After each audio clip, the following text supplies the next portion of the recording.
чоң чарба бар. Плен чарба кылып регистрация болду. 1000 туар кой бар. Мериноз. Жылкы бар. 100дөн ашык.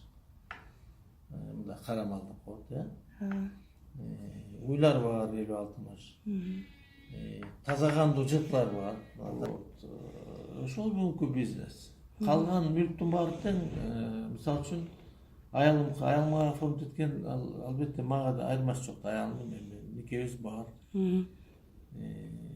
Болгон үй, мына бир чоң үй бар, ал энем менен турабыз чогуу. Бир үйдө кайненебиз турат. Болду, андан бөлөк эч нерсе жок, квартира жок, мисалы үчүн. Андай эле муктачтык жок, мисалы үчүн. Калган баары тең жерлер бар, туура жерлер бар.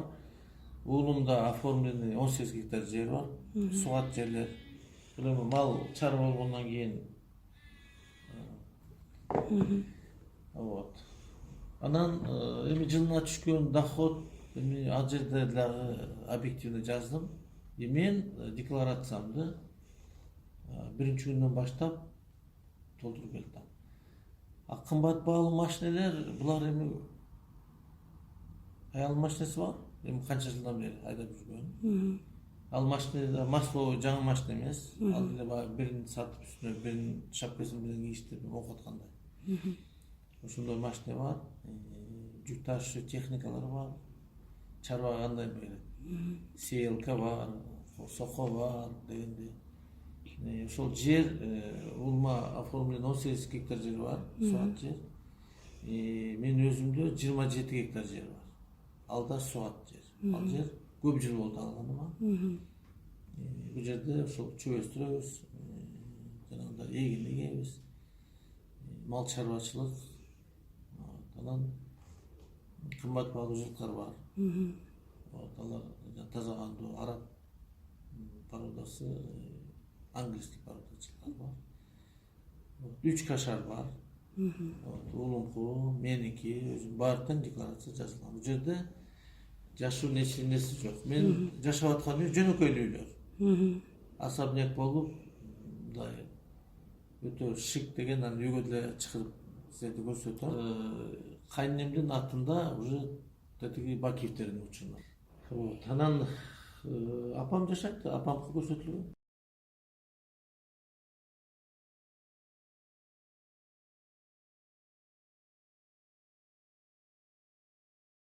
Алар өздөрү уже самостоятельный семьялуу үйлөр.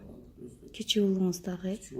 Мына турганда квартира, нежилой площадь, муну бар аялым оформлен. Ошол квартиранын бир квартира көрсөтүлүптүр, 30 шарчы метр депчи.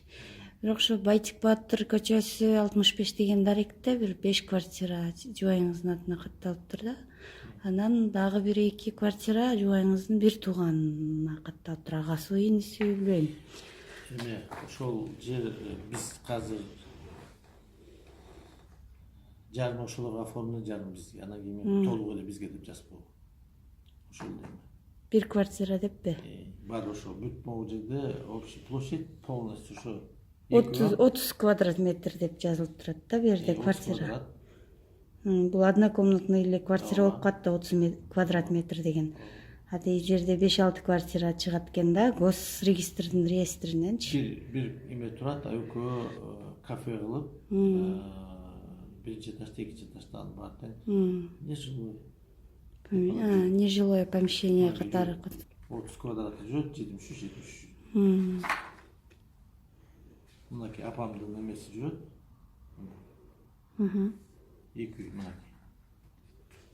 Мынакей жер жүрөт, алган участкам жүрөт, кашар жүрөт. Мынакей апама жазылган грузовой машина жүрөт бир себеби. Легковой автомобиль. Мынакей могул жана айтып атат. Бүт баары тең толтурган.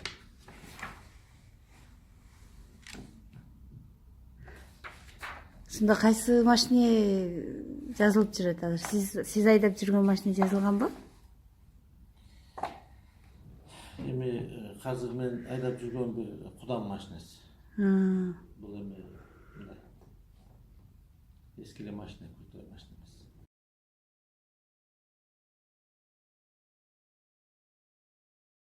эмес. Жана муниципалдык кызматкерлер декларация тапшыргандан кийин биз мамлекеттик кадр кызматы анализ жүргүзөбүз. Анализ жүргүзгөндө ошол декларациядагы көрсөтүлгөн имуществосы, кирешелери, чыгымдары ошо дал келеби туура көрсөтүлгөнбү ошол жөнүндө анализ жасалып, анан кийин корутундуу чыгарып президентке, премьер-министрге, анан жогорку соттун жана Конституциялык палатанын төрагаларына, анан спикерге жиберилет.